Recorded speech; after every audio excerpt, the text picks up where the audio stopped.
Shalom alaikum. Assalamualaikum warahmatullahi wabarakatuh. Salam sejahtera. Saudara-saudara yang kekasih, kita bertemu lagi dalam acara Alkitab Menjawab Anda. Dan hari ini kita akan berbicara tentang hubungan Yesus Kristus dan Paulus. Beberapa kali saya bertemu dengan orang non-Kristen yang bertanya kepada saya, "Bapak Kristen?" "Ya." "Kristen Bapak Kristen Paulin atau Kristen Yesus Kristus?" Kaget saya.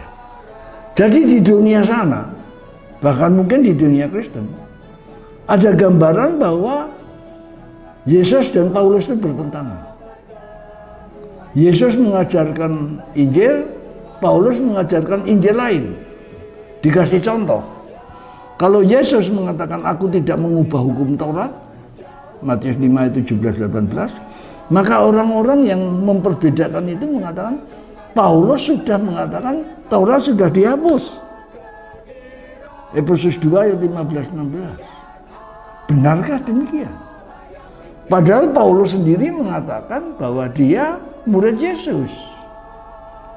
Dia tidak mengajarkan Injil lain. Bahkan kalau ada malaikat yang mengajar Injil yang berbeda dengan ajaran Yesus, ajaran dia, terkutuklah dia. Galatia 1 ayat 8. Jadi mana yang benar ini?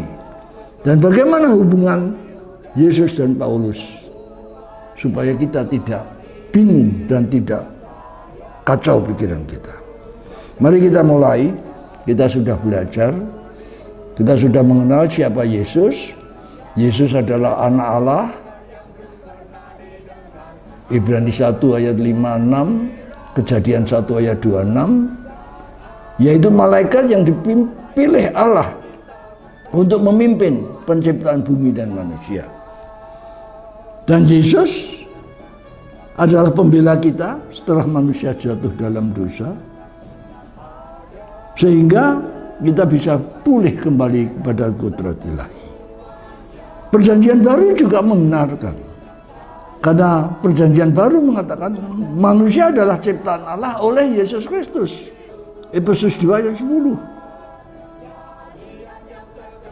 Dan jelas kita sudah belajar menurut orang Yahudi, Kejadian 1 ayat 26 yang diajak omong oleh Allah untuk menciptakan manusia itu adalah malaikat. Dan malaikat itu turun ke dunia, Maliaki 3 ayat 1. Nah, apakah dia Yesus? Inilah yang harus kita jelaskan supaya kita tidak salah. Apapun umatnya, zaman apapun, ajaran utama itu cuma satu. Ketika manusia jatuh, perjanjian antara malaikat perjanjian dengan Adam adalah dia harus taat dan jujur sampai sempurna, sampai bersih dari egoisme. Abraham juga diuji sampai sempurna, sampai rela menyerahkan anaknya untuk disembelih sebagai korban sembelihan, mengalahkan egoismenya, disebut orang percaya. Nah, jadi jelas Perjanjian Lama dan Yesus mengajarkan kita untuk taat pada Taurat dan menjadi berkat bagi dunia. Bagaimana Paulus? Kalau kita baca riwayat Paulus, Paulus yang semula bernama Saulus adalah orang Yahudi suku Benyamin. Lahir di Tarsis sekitar tahun 3 sebelum Masehi, Kisah 21 ayat 39. Dia termasuk golongan Farisi yang keras, murid Gamaliel, anggota Sanhedrin. Kisah 22 ayat 3, Filipi 3 ayat 4-6. Bahkan dia adalah orang yang radikal yang memimpin orang-orang Yahudi untuk mengejar-ngejar dan menganiaya orang Kristen. Bahkan pada waktu Estefanus dilempari batu, dia adalah saksi utamanya. Kejadian 22, Kisah 22 ayat 4, Kisah 8 ayat 1. Dia Yahudi sejati. Nah, dia taat menjalankan rukun Yahudi pada Taurat.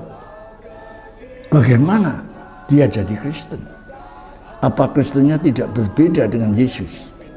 Saudaraku, orang Yahudi sampai hari ini punya rukun iman, kesepakatan iman.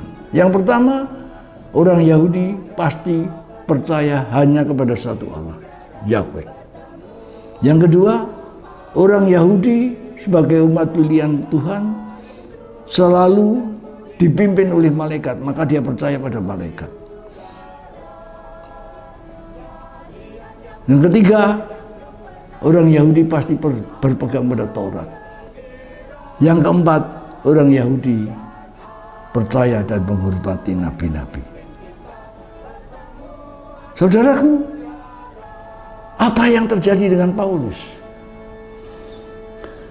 Pada suatu saat ketika dia di dalam misi menganiaya dan membasmi orang Kristen menuju ke kota Damsyik, dalam Kisah 9 ayat 3 sampai 7, tiba-tiba rombongan dia menghadapi sinar yang sangat menyilaukan. Dan Paulus mendengar satu suara tanpa wujud. Saul, Saul, mengapa engkau menganiaya aku? Saudaraku, di kalangan orang Yahudi, apalagi Saulus ya, yang terdidik, mereka sudah belajar dari para nabi sebelum mereka bahwa malaikat akan datang memimpin Yahudi, Israel, dan kalau dia datang, dia bisa dalam suara tanpa wujud, cahaya yang menyilaukan, atau orang yang sempurna. Tapi satu hal yang sama, mereka akan sujud menyembah dan bertanya, apa perintah malaikat itu? Kita bisa belajar dari Samuel. Ketika Samuel yang masih belajar di Imam Eli untuk jadi pelayan Tuhan, satu malam dia dipanggil oleh suara yang tidak ada wujudnya. Samuel, Samuel. Dia kaget karena dia belum pernah mengalami dan dia belum tahu. Dia lari kepada Eli, dikira Imam Eli yang memanggil. Dia bertanya, Bapak manggil saya, padahal sudah larut malam. Imam Eli menjawab, enggak, aku enggak manggil. Udah kamu tidur 2 kali, 3 kali. Maka Imam Eli tahu. Imam Eli sebagai imam besar tahu bahwa ada malaikat yang sedang mau bertemu dengan Samuel, dan Samuel akan menerima wahyu Allah. Maka dia berkata pada Samuel, ngajari Samuel, nanti kalau suara itu datang lagi, sujud dan tanyalah, ya Tuanku, berfirmanlah. Nah, apa yang dialami Paulus ketika dia ke Damsyik itu sama dengan Samuel. Cahaya yang menyilaukan, suara tanpa wujud. Saul, Saul, mengapa kamu menganiaya? Kaget. Paulus sebagai orang Yahudi kaget ketika dia tahu dia akan berhadapan dengan malaikat, dan malaikat berkata, mengapa kamu menganiaya aku? Padahal dia setia kepada malaikat. Maka dia bertanya, siapakah engkau, ya Tuanku? Apa yang terjadi? Suara itu berkata kepada Saul, akulah Yesus yang kamu aniaya. Kaget setengah mati Paulus. Jadi selama ini dia mengejar orang-orang Kristen, menganiaya murid Yesus. Ternyata Yesus adalah malaikat yang memimpin mereka. Paulus kaget. Disitulah titik pertobatannya. Paulus menjadi Kristen bukan mengkhianati keyahudiannya. Paulus menjadi Kristen karena dia mengenal Yesus adalah malaikat perjanjian yang diceritakan oleh nabi-nabi sebelum dia. Maka dia menyerah. Dia bertobat, lalu dia dibaptiskan dan diberi nama Paulus. Saudaraku yang kekasih, Paulus mengaku dalam tulisannya Kisah 9:15, 1 Korintus 1 ayat 1, dia dipanggil dan dipilih menjadi rasul buat orang non-Yahudi. Mengapa harus Paulus? Karena Paulus adalah seorang ahli filsafat, pejabat yang ngerti politik. Maka dia dipilih untuk menghadapi dunia yang bahasanya berbeda dengan orang Yahudi yang tidak mengenal Allah. Dan untuk itu Paulus dibentuk. Setelah dia dipanggil, matanya menjadi buta, disembuhkan oleh Filipus, dia dibawa ke Arab 3,5 tahun untuk dididik, disisihkan dari keramaian. Dia belajar dipimpin Roh Kudus. Akhirnya dia kembali untuk membawa Injil, terutama buat orang non-Yahudi. Pertanyaannya sekarang, bagaimana Paulus bisa sangat kuat dan sangat hebat? Allah luar biasa, Yesus sangat luar biasa. Maka untuk menguatkan Paulus dan memberi pelajaran Paulus dengan benar, dikatakan di situ, Paulus mendapat kesempatan naik ke surga. Ini mungkin Paulus dengan rendah hati dia berkata, aku tahu seorang sudah naik ke langit ketiga, entah dalam keadaan tubuh atau roh. 2 Korintus 12 ayat 2. Dia melihat kehidupan malaikat, dia mengetahui rahasia malaikat, lalu dia susul kembali. Oleh karena itu, saya yakin Paulus bertemu dengan Yesus di surga. Sehingga saya yakin ajaran Paulus dan ajaran Yesus tidak beda. Bahkan saya bersyukur dengan tulisan Paulus, saya bisa memahami perjanjian lama yang sangat sulit dipahami untuk mengerti siapa Yesus. Satu contoh, ketika Allah menciptakan manusia, dia memilih satu sosok, orang Yahudi percaya itu malaikat, diajak berbicara, marilah kita menciptakan manusia menurut gambar kita. Yahudi percaya itu malaikat. Bagaimana dengan Paulus?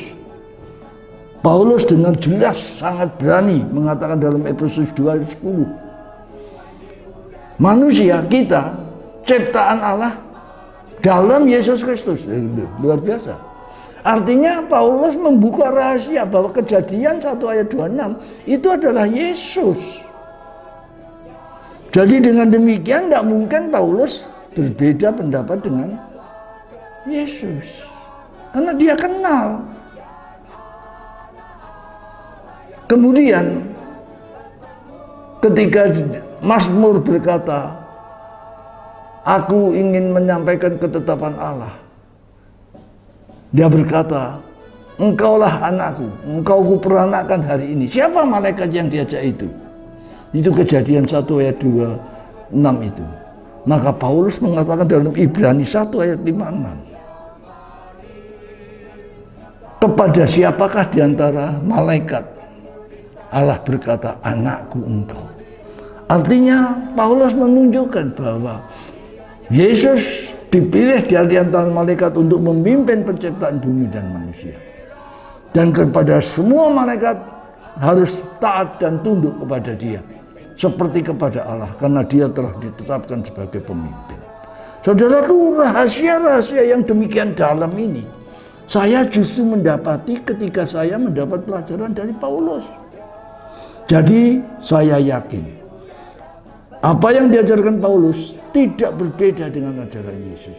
Justru Paulus dipilih oleh Yesus Kristus menjadi rasul untuk membukakan rahasia-rahasia besar itu, supaya kita mantap, sehingga kita mengenal siapa Allah yang benar dan mengenal Yesus Kristus. Dengan demikian kita akan memahami Alkitab ini secara utuh. Inilah rahasia hidup kekal. Yohanes 17 ayat 3. Mari kita lihat, benarkah Paulus mengajarkan hal yang berbeda dengan Yesus? 1. Kepercayaan dasar orang Yahudi, Allah itu satu. Shema Israel, Yahweh Elohimmu, Yahweh Echad. Ulangan 6 ayat 4. Yesus mengatakan Allah itu satu.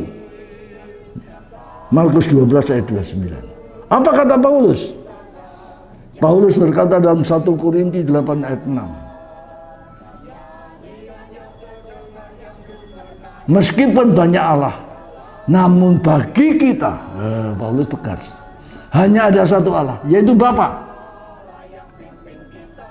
Sama dengan Yesus, Allah itu Bapa.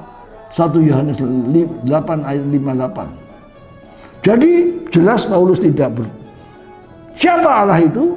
Paulus jelas mengatakan dia adalah penguasa satu-satunya yang tidak taat, yang tidak tunduk pada maut, bertahta di tempat yang maha tinggi, manusia tidak bisa melihat dia. Tidak berbeda dengan ajaran Yesus. Kamu tidak pernah melihat Allah, suaranya pun tidak pernah kamu dengar. Jadi dalam hal Allah, Paulus dan Yesus menyembah Allah yang sama, Yahweh Elohim yang bertahta di surga, yang tidak pernah ada orang melihat dan tidak pernah berbicara dengan orang. Banyak orang bertanya, siapa Musa itu? Kesaksian Stefanus berkata, Musa bertemu dengan malaikat, bukan bertemu dengan Allah.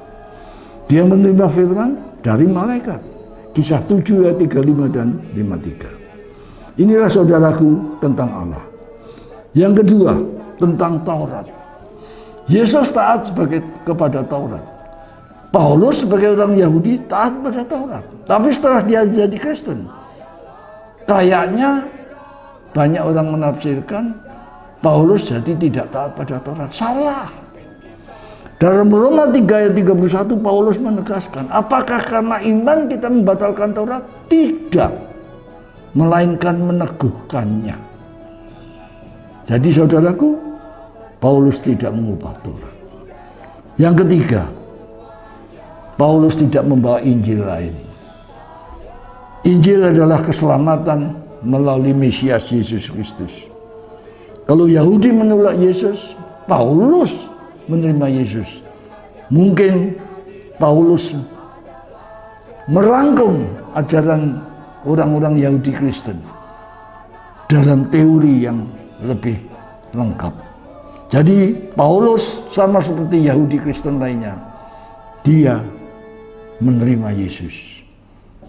Dan kita sebagai orang Kristen sebaliknya, seharusnya kita yang sudah menerima Yesus akan menerima Taurat. Sehingga ketemu jembatannya. Jadi jembatan yang putus ini adalah orang Kristen menerima Yesus, menolak Taurat. Orang Yahudi taat pada Taurat, menolak Yesus. Jadi jembatannya di sini. Nah, Paulus menjadi jembatan itu. Oleh karena itu Paulus berkata, kalau ada orang yang mengajarkan Injil lain, terkutuklah dia. Bahkan malaikat pun terkutuk. Inilah saya sampaikan bahwa Paulus dan Yesus tidak berbeda. Memuliakan Allah, mentaati hukum-hukumnya, mengasihi sesama manusia, dan setia sampai akhir. Mudah-mudahan penjelasan ini mencerahkan kita, sehingga kita tidak bingung oleh dugaan dan tuduhan orang. Tuhan memberkati kita. Shalom. Assalamualaikum warahmatullahi wabarakatuh.